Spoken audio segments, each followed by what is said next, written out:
Maybe I ain't too old to start over, I think. And I laugh and cry at the same time at this, because just last night, I thought I was finished with everything new.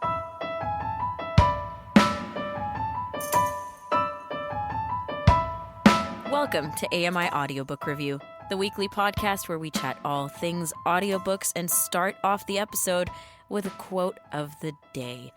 This one is by Catherine Stuckhead, and it's from The Help. Now, I think that it's very interesting talking about change in this manner. You know, as we get older, we get set in our ways. And I say we because I put myself in this. When was the last time we didn't resist something, at least initially, and go through that process of, okay, maybe I will deal with this change.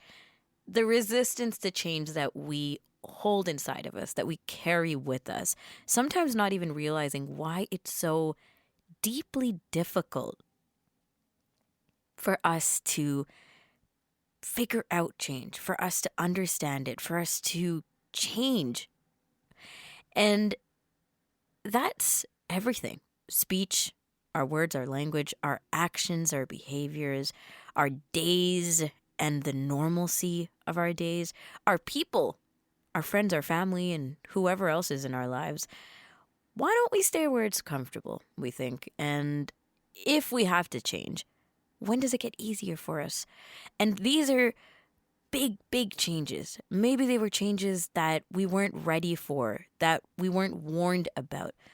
And when change is thrust upon us, how do we make it easier on us anyway? Very interesting questions to ponder about. And the strange truth, at least the one that I've come to realize, is the more that I resist, the more I'm forced to let go of, because change is inevitable. Raise your hand if you've heard that one before. Change is inevitable, and we can only stall for so long. Embracing that change is only easy in the moments that we want the change. But how often do we want the change? I'm thinking, just as there's a part of us that resists any kind of newness, there are parts of us that so badly want it. Now, all we have to do is find the parts of us that want the change, and voila, the inevitable becomes easier. I know, easier said than done. That is the philosophy to start off this show. Let's get into the CELA homepage. You can visit celalibrary.ca to get the whole catalog of what the Center for Equitable Library Access has to offer us, audiobook listeners, ebook readers. And the three titles that are up there being featured right now are Into the Broken Lands by Tanya Huff. This is a fantasy title. The second one is Spare by the Duke of Sussex, Prince Harry, and this is a memoir. The third and final one being featured at the moment is Poster Girl by Veronica Roth, and this is a sci-fi title. There are refreshes to these three featured titles up there every so often, every couple of weeks, and so you can keep checking if you just want some inspiration and a variety of things to read. On today's episode, after a pause, we're going to check in with our friends from CELA, from the Center for Equitable Library Access. Theresa Power and Karen McKay are discussing reading goals. How do our reading goals from last year affect this year, if at all? And how much are you branching out and connecting with others, with yourself, with the books that come your way, maybe the recommendations and the book clubs that you're part of? We're going to walk through and talk through a lot of different things that we want to put on the table for reading goals this year. And there is a variety in that conversation as well, along with some tips and resources provided to us by Karen and Theresa. This is AMI Audiobook Review.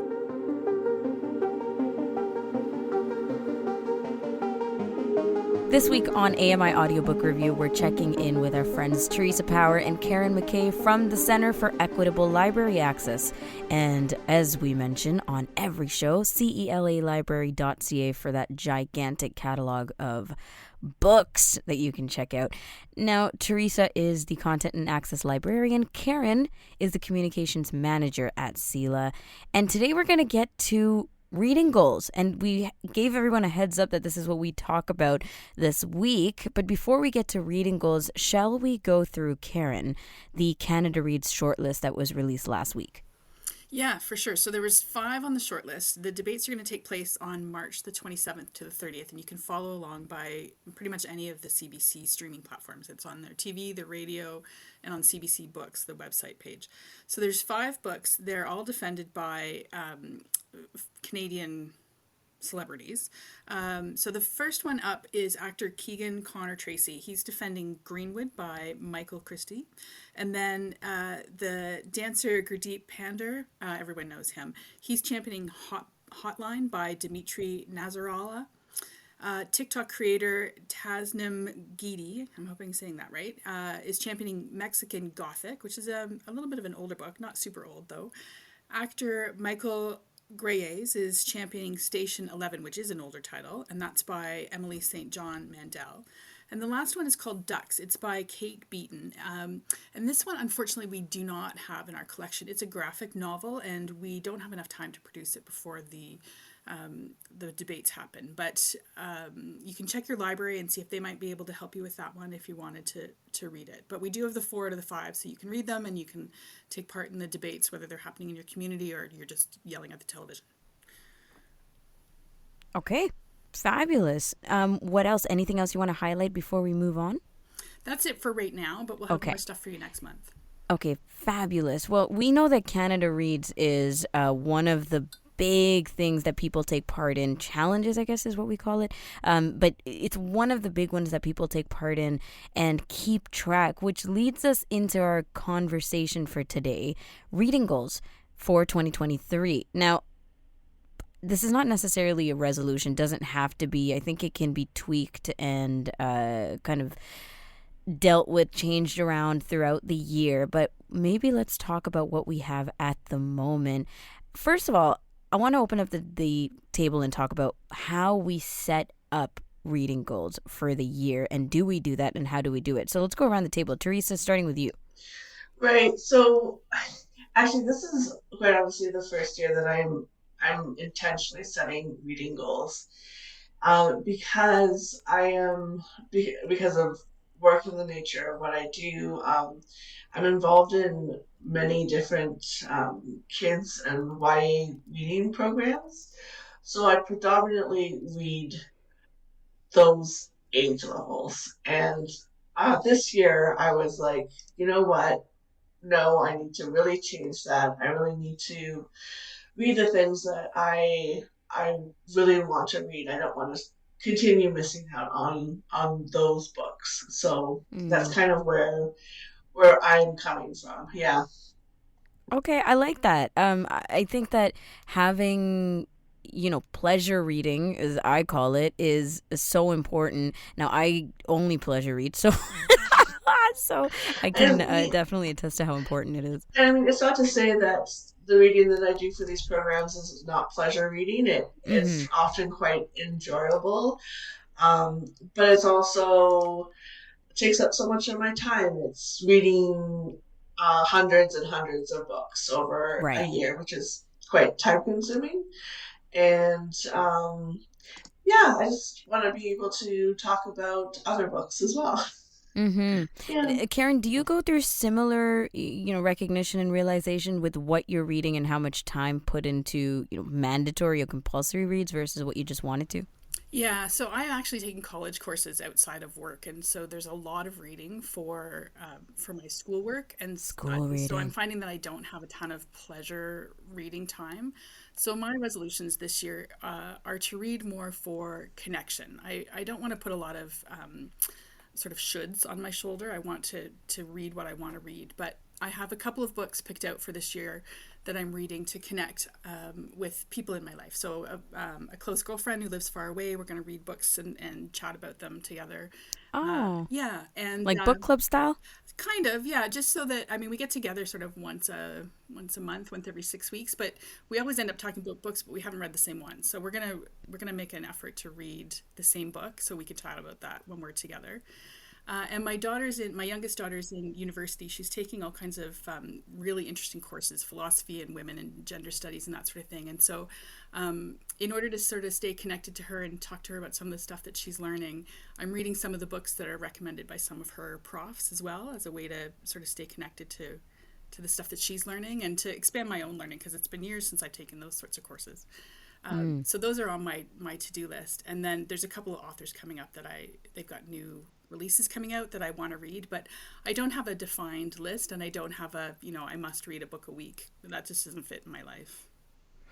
And I was going to ask that question actually, can you define your reading goal? Because I think the easiest and the simplest way a lot of people do it is to, okay, read X amount of books this year, right? 24 books a year, 2 books a month, 3 books a week, whatever it may be. That's a hefty goal. But do either of you pick goals like that, Theresa?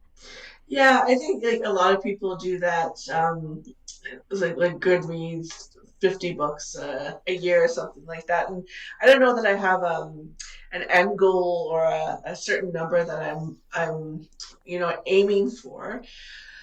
But I would say that for every kids or YA book that I read for the programming, I want to read at least the same number of adult books. So Okay. if I'm reading 1 or 2 YA books, which are like hefty books, we're talking 200-300 pages usually, I want to intentionally carve out time to read 1 or 2 adult books that I really, really want to read. Yeah.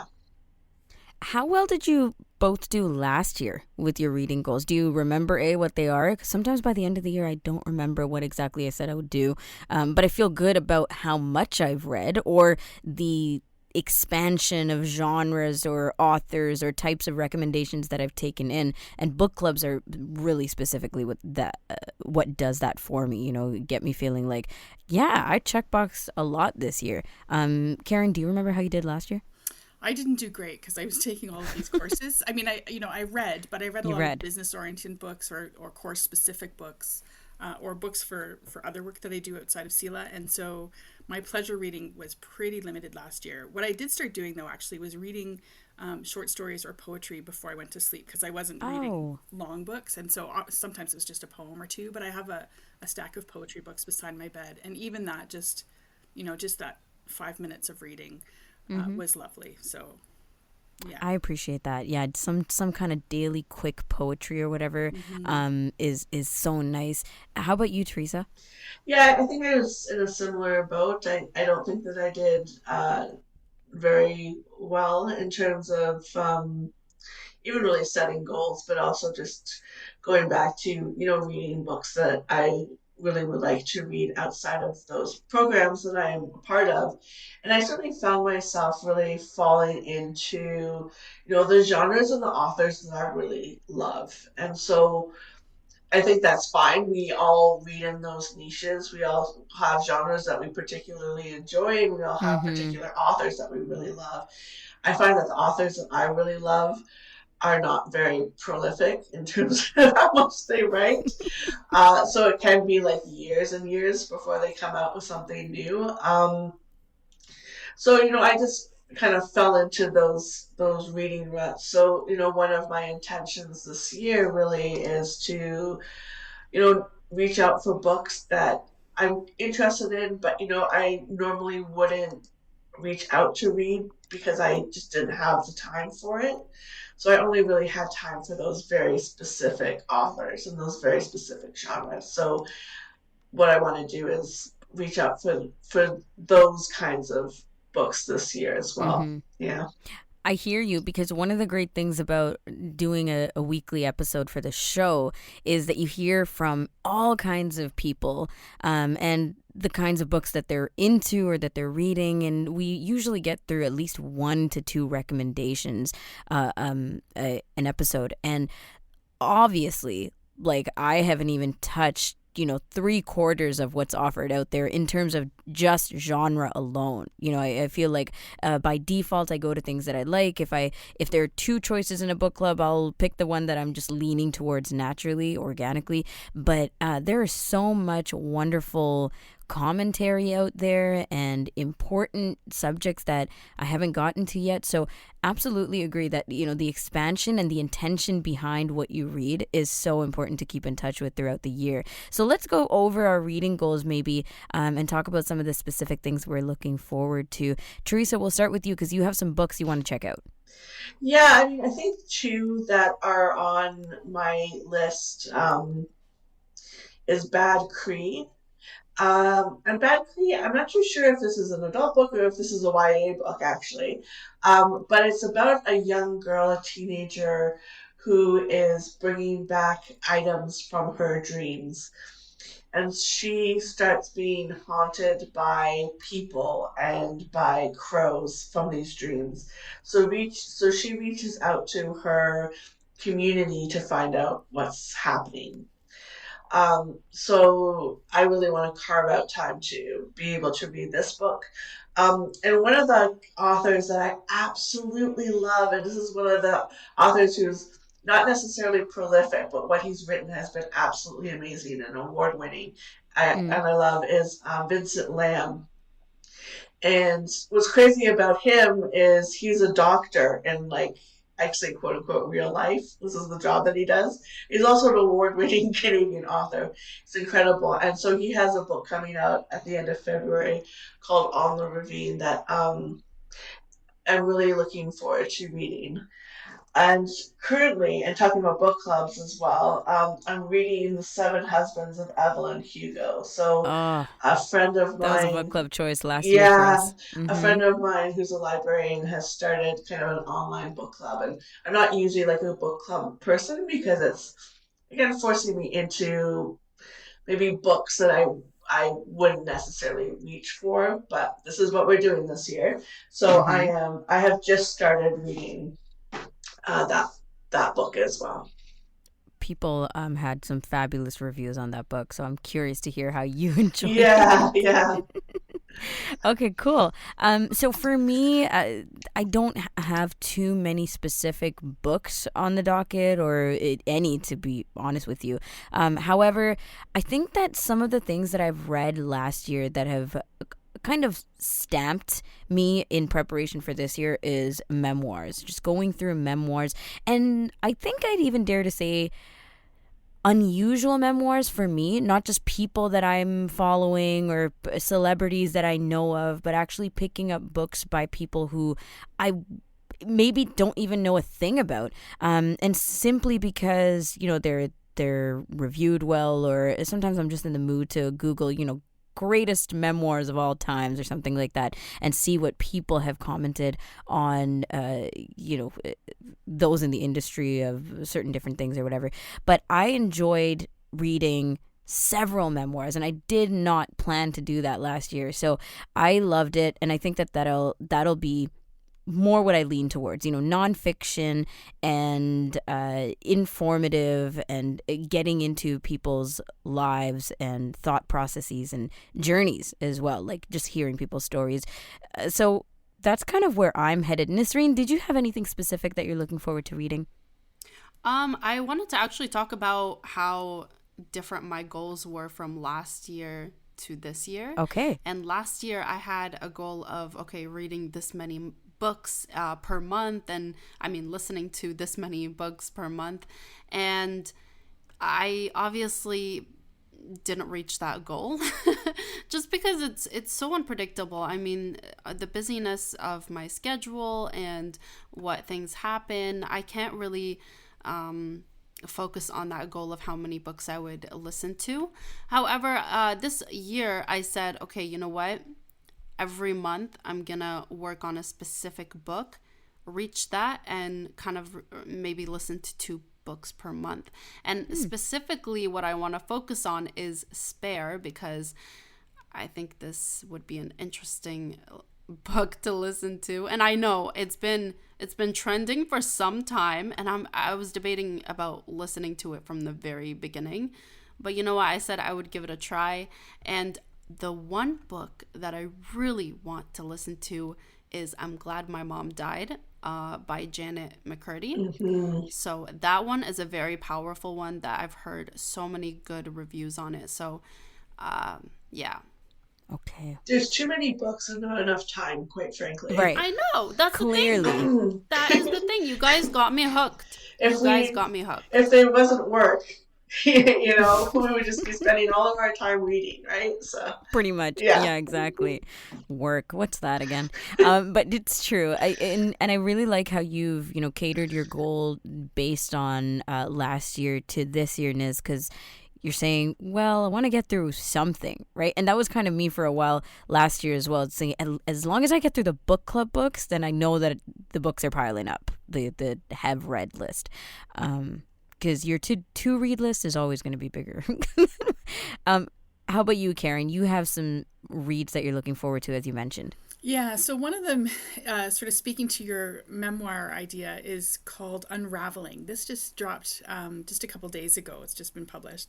So it's the full title is Unraveling: What I Learned About Life While Shearing Sheep, Dyeing Wool, and Making the World's Ugliest Sweater by Peggy Orenstein. I love that title. Yeah, isn't that fun? So Peggy's written a lot of books that I read when my kids were younger, sort of parenting oriented books. And I really, really like her writing style. This one is more about what she did during COVID. So she decided that while the earth was shifting under her feet, literally, she lost her mother, her father was not well, her daughter was leaving for college, that she would take up this project. And so she thought it would just be sort of learning about wool and fiber arts and all that kind of thing. But what she didn't expect was that it would turn into a journey about some of the major issues of our time. So she says specifically she learned about climate anxiety, racial justice, women's rights, the impact of technology, sustainability, and the meaning of home. And so this is one of the books that I'm going to be reading with one of my girlfriends, because we both have this sort of fantasy of moving to a commune and raising bees and sheep and, big gardens and stuff.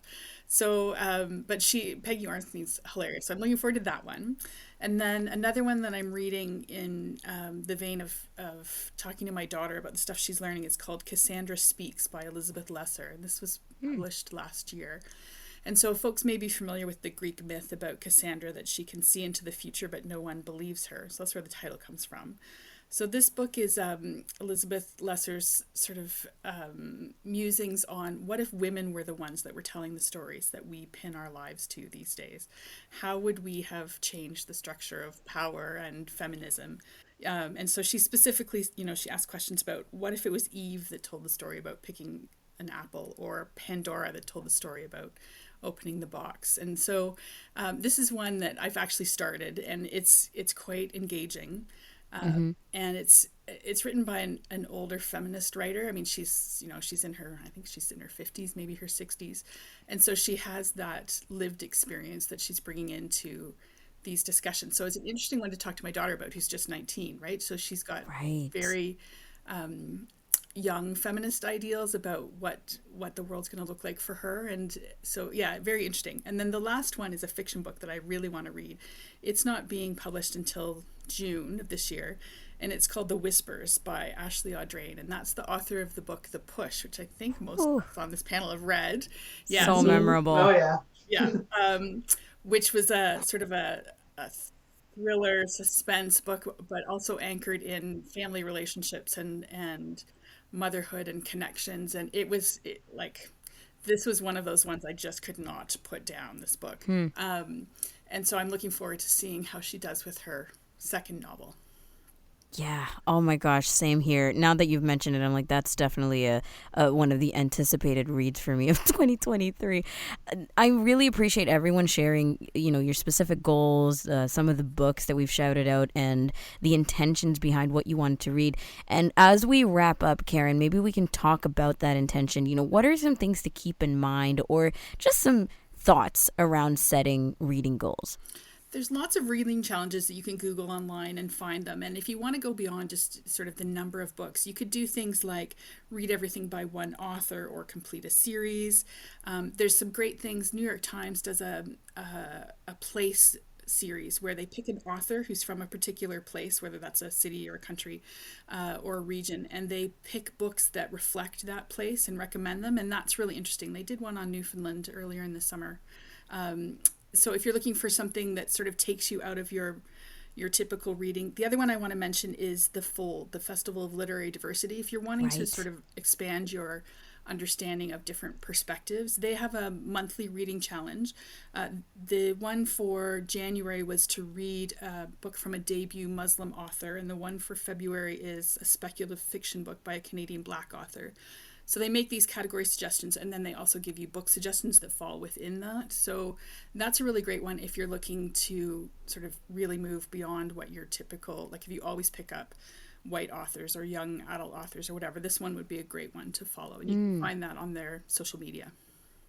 Love it. We've got to so many conversations today, connection, intention, actual books that we're specifically looking forward to reading this year.